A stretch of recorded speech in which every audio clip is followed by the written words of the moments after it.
bienvenue à cet épisode d'une bonne raison de boire, épisode 7 décembre, donc... je ris un peu parce que, bon, si t'as pogné ce live-là depuis le début, eh ben, t'as vu que je me suis un peu bourré là, sur l'intro avec mon titre de mon autre live pour mon live d'humoriste. Fait que là, ça a comme un switch, plus de la merde. On recommence. Et ben voilà, on est là. 7 décembre 2020, bienvenue à une bonne raison de boire de l'avant. Donc, de l'avant de la caisse DBSQ ici. Donc, la caisse de l'avant. On est toujours 7 et j'espère que vous allez bien. Tout le monde, ce soir, moi ça va bien. C'est une meilleure journée qu'hier, hein? On sait, hier, je me suis plaint. Parce que je suis un pauvre braillard. Et puis, ben voilà. Donc, on est là. Très content d'être avec vous ce soir, comme à l'habitude. Ce soir, on a une chose à régler. C'est que j'ai pas pris... Parce que vous savez, en fait, hier, ceux qui étaient là, j'avais demandé aux gens de trouver un nom à ce verre-là. Et j'ai eu 3 belles suggestions. Je sais pas lequel prendre, honnêtement. Fait que... je vais donner les suggestions. Et ce qu'on va faire, je vais faire un poll sur mon Instagram, probablement de humoriste, pour savoir comment on nomme ça. OK, mais là, il y a du monde. OK, il y a du monde. Restez à l'écoute, parce que vous 3 allez décider le nom de mon verre. Et je l'assume entièrement. Je vais vous expliquer c'est quoi les noms, d'où ça vient, pourquoi. Et puis, vous allez décider du nom. OK, ce soir-là. Restez à l'écoute, ça se passe là. Donc, en fait, le nom du verre, vous voyez, j'ai comme vu le chiffre monter, j'ai paniqué, mais restez là. Pour le verre, ceux qui sont en audio, c'est plate un peu, là, mais ça sera pas bien long. Pour le verre, en fait, les 3 suggestions que j'ai eu Jimmy. Jimmy, ça part en fait des Sosies, qui est un groupe de rap de Québec. Et bon, il y avait comme une espèce de catchphrase à dire Jimmy. Donc, son nom, ça sera pas Jimmy, mais Jimmy. Voilà. Sinon, j'ai Verbal, mais c'est Verbal. Ben, Verbal, c'est mon ancien nom de rapper. Donc, c'était V-A-R-S, Bal, ce qui est dégueulasse. Mais là, ça serait Verbal. Donc, V-R-R-E, Bal. Donc, moi, je trouvais ça bien drôle. Et la 3e suggestion, c'est Vaseline Souci. Parce que quand la personne a voulu me proposer ce nom-là, eh ben, elle m'a... en fait, il m'a dit, il avait comme tagué une ligne, il voulait écrire Vaseline, mais là, ça a tagué quelqu'un, puis je trouvais ça bien drôle. Fait que sa suggestion, c'était Vaseline. Mais moi, ce que j'ai retenu, c'est Vaseline Souci. Fait que, voilà. Donc, commentez-moi ça, là. Lequel que vous préférez entre Jimmy, Verbal ou Vaseline Souci. Donc, j'aime le dernier. Pour une raison niaiseuse, là, mais voilà. Commentez ça direct là. Qu'est-ce que vous préférez? Jimmy, Verbal ou Vaseline Souci. Je vais peut-être le répéter quelques fois pendant le podcast pour qu'on en ait le cœur net de tout ça. Voilà, on va trouver un nom à ce verre. Et puis aussi, je m'excuse pour hier, j'ai pas vu ceux qui commentaient qui étaient là. C'est cool, merci, mais je voyais pas les commentaires. J'ai vu les 2 premiers. Puis après ça, ça a arrêté de défiler, fait que ça fait chier. Je vais essayer de voir si je suis capable de trouver une manière de défiler ça pendant le live, mais là, ça gosse un peu. Mais bref. Donc, je vous répondais pas parce que j'étais comme Chris, le monde ne donne pas de suggestions, c'est plate. Puis finalement, il y en avait plein. Quand j'ai arrêté le live, j'ai vu ça défiler. Je suis comme, oh my god, est-ce que c'est hot? Mais voilà, donc je suis désolé pour ça. Et je voulais faire un erratum également. Très important. Il y a 2 jours, avec la session 100% Brett d'Alafu, j'ai dit que c'était une session IPA. Vraie erreur de nous. Évidemment, souvent une session, on associe ça à l'IPA parce que c'est souvent ça qu'on voit. Mais, c'est pas ça. C'était pas une session IPA, c'est une session tout court. Donc, d'une bière qui était probablement une saison, qui ont décidé de baisser en alcool, une session, parce que ça existe, des sessions rousses, des sessions blanches. C'est juste qu'on en voit vraiment peu, mais ça existe. Donc, c'est une session tout court. Une bière un peu plus faible en alcool, c'est tout ce que c'est. Donc voilà, l'erratum est fait, je suis désolé d'avoir fait cette erreur de fucking noob, mais c'est corrigé, c'est ça l'important, n'est-ce pas? J'ai de plus en plus mon gars avec ce podcast-là. Je sais pas si vous aimez ça, mais j'espère. Allons à la bière du jour 7 de cette caisse de l'avant DBSQ. Eh bien, C'est une bière qui ne m'est pas inconnue. C'est une bière que j'adore, que j'apprécie particulièrement. En passant, le gagnant pour le nom, eh bien, je l'annonce maintenant parce que je ne veux pas faire durer le suspense trop longtemps. Eh bien, je vous présente Vaseline Souci. Donc voilà, c'est le nom de ce verre. Il va s'appeler Vaseline Souci. Ben, c'est son nom. C'est correct. Je trouve ça bien. Je trouve ça malade. C'est mieux que Post-it que j'avais suggéré. C'était un peu minable. Voilà, donc, la bière de cette semaine, c'est une bière qui ne m'est pas inconnue. C'est une bière parfaite en apéro. Une bière parfaite comme petite bière de fin de soirée. C'est une bière parfaite de dégustation. Une bière d'après-midi au soleil, sur ton patio. C'est une bière hyper polyvalente. Et j'ai nommé la Pilsner Tchèque de la microbrasserie L'Ermite. Donc, une Pilsner tout à fait dans le style de base. On parle ici de premièrement, une petite canette de 340 ça c'est 355, excusez-moi, 355 millilitres. 341, c'est les bouteilles. Qui titre à 5,2% d'alcool. Et on nous dit que c'est une bière lager non filtrée, voilà. De poire fraîche. Et c'est le houblon utilisé et le Zaz. Un houblon très utilisé très souvent dans les bières de type Pilsner. On a l'Ermite, c'est une microbrasserie de Victoriaville. Une excellente microbrasserie. Ils ont tous des designs un peu comme celle-là ici, comme vous voyez, différentes couleurs. Les canettes sont très faciles à spotter dans les dépanneurs, puis c'est vraiment bon. C'est vraiment une bonne bière. Ils ont des beaux produits, des belles IPA. Ils ont une saison multigrain qui est vraiment nice, qui se boit tellement facilement, mais à 7% d'alcool, fait qu'on vient chaud très rapidement avec ça. C'est hot. Ils ont quoi d'autre? Ils ont une belle blanche. Ils ont une autre Pilsner blonde qui est un petit peu différente. Ils ont plein d'affaires, là, je veux dire, ils ont beaucoup de produits. Ils sont vraiment hot. Donc, l'Ermite, goûter leurs produits, c'est vraiment, vraiment cool. Mais là, ce soir, on va déguster la Pilsner Tchèque. Donc, allons-y.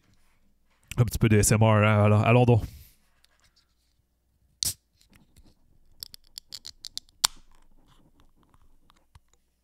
Et voilà, pour faire rêver ceux qui sont en audio, hein, c'est le but, n'est-ce pas? Donc, alors, on amène Vaseline Souci et ça me fait tellement rire. Voilà. Donc, on va verser cette douce bière dans... Là, il faut que j'en garde la moitié. Fait que là, je peux pas me rendre à ma ligne. Ça va être à peu près... ici, genre... Ouais. De quoi de même? Évidemment, Vaseline Souci n'est pas un verre qui se prête particulièrement bien au Pilsner. Normalement, on va peut-être chercher un verre un peu plus sur le long, mais pour l'exercice, ça se fera le travail parce que quand on a un verre sur le long, ça va produire un petit peu plus de mousse. Une Pilsner, on s'attend que ça produise quand même une bonne mousse. Mais quand même, on a une mousse. On a une mousse qui est définitivement présente. On a une bière qui est jaune paille, je dirais, légèrement dorée.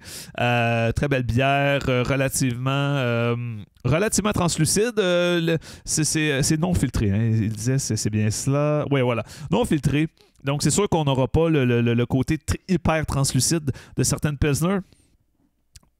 Non, c'est quand même une bière qui n'a pas de haze. Là, hein, on entend, parce que là, on parle beaucoup de haze, c'est beaucoup ce qui est à la mode. Donc voilà, donc on a une belle bière, une belle robe, la mousse qui tient bien, hein, comme vous voyez, donc comme d'habitude, je brosse le verre, la mousse tient bien. On risque d'avoir un beau collet. Et on voit ici là, la mousse colle bien au verre. Et ça, normalement, c'est bon signe. Donc ça, c'est très intéressant. Ben, allons-y pour le nez, n'est-ce pas?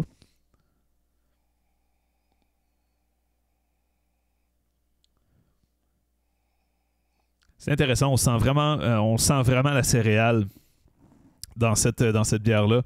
En l'occurrence, est-ce qu'ils nous disent? Non, ils nous disent pas la céréale, probablement l'orge, en fait. Hein, c'est pas mal ça. Mais on sent bien, on sent vraiment bien la céréale. Ça sent frais. L'odeur est fraîche. Ça me rappelle l'odeur de l'automne et de l'hiver, du début de l'hiver. Une espèce d'odeur vraiment fraîche. Une odeur que j'aime. Je sais pas si vous aimez aussi, autant que moi, l'odeur hivernale. Je trouve qu'il y a de quoi de beau dans cette odeur-là. En tout cas, c'est peut-être juste moi, mais je trouve ça super. Allons-y pour le goûter, n'est-ce pas?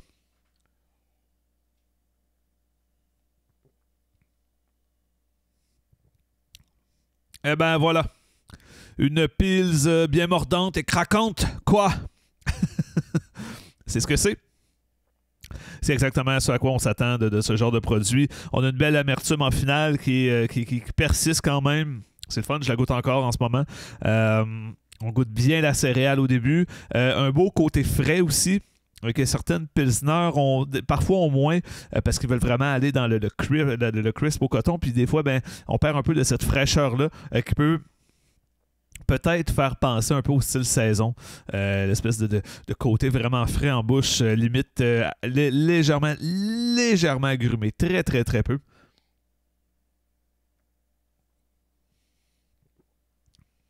Je dirais même limite citron, mais c'est léger, léger, léger. Autrement, on goûte vraiment beaucoup la céréale. C'est vraiment la céréale qui nous qui entre en bouche et qui prend vraiment sa place pour laisser vraiment place après ça une belle finale, une belle amertume bien tranchante et puis qui persiste. Vraiment, c'est la particularité de cette bière-là. C'est une bière qu'on continue de goûter même quand la gorgée est partie finalement. Très, très, très, très intéressant. Belle bière, honnêtement. Bon, là, c'est sûr que je la découvre moins parce que je la connais très bien. C'est une bière que je prends quand même souvent parce que j'adore le format. Je sais pas vous, mais moi, j'adore ces petits formats-là. Je détestais ça avant. On va mettre la caméra. Je détestais ça avant. Mais maintenant, j'adore ça. Je trouve ça vraiment hot. C'est quelque chose qui me fait triper vraiment. Donc, voilà, c'est très, très, très, très hot. Beau produit. Félicitations l'ermite, ils m'ont pas déçu encore, donc on attend. Ce sont des produits vraiment funky, des vins d'orge barriqués, des affaires vraiment fucked up. Ça mérite d'aller voir, des Scotch Ale, tout ça. Ça mérite de vérifier leurs produits. Et une Scotch Ale barriquée, à un moment donné, c'était une Scotch Ale barriquée en fût de scotch, je crois, mais en petite canette de ce format-là. C'est quand même couillu, n'est-ce pas? C'est très couillu. On voit pas ça souvent, les microbrasseries qui vendent des produits funky dans des si petits formats, des canettes, c'est pas attrayant. Moi, j'aime ça, un produit funky qui est la bouteille, surtout le petit style champagne. Je trouve ça vraiment clean, c'est beau, mais effectivement, la canette a quelque chose de pratique, c'est correct dans le fond. Je suis bien d'accord avec ça. On peut aller vers là, c'est correct, tant que la bière ne perd pas de sa qualité. C'est ça, exactement. Donc, oui, merci Geoffrey. Scotch Ale. En fût de scotch, c'était bien cela. Mais en petite canette comme ça. C'est un peu contre-intuitif, mais ils l'ont fait et pourquoi pas. Et ça a bien vendu. Le monde aimait ça, c'est cool. Fait que moi, j'ai aucun problème. Tant que la bière n'est pas affectée, moi, le reste, j'aime beaucoup. Mais j'aime beaucoup ce petit format-là, surtout sur des bières plus pesantes. Sur des bières qui sont à haut taux d'alcool 8 et plus, j'aime le petit format parce que je peux en prendre une sans être complètement défoncé, sans être complètement décrissé le lendemain. Amenez-en, c'est Dieu du ciel d'ailleurs qui a ça, des petits formats ou presque. J'adore. Voilà, donc une belle bière. Pilsner Chuck de l'Ermite, si tu ne la connais pas et que tu es un fan de Pilsner, il faut que tu goûtes ce produit-là. Vraiment intéressant. Une belle bière, bien céréalière, une belle amertume en finale. Très cool. Puis, étonnamment, je n'ai pas trop parlé de la texture, mais on a vraiment une belle effervescence.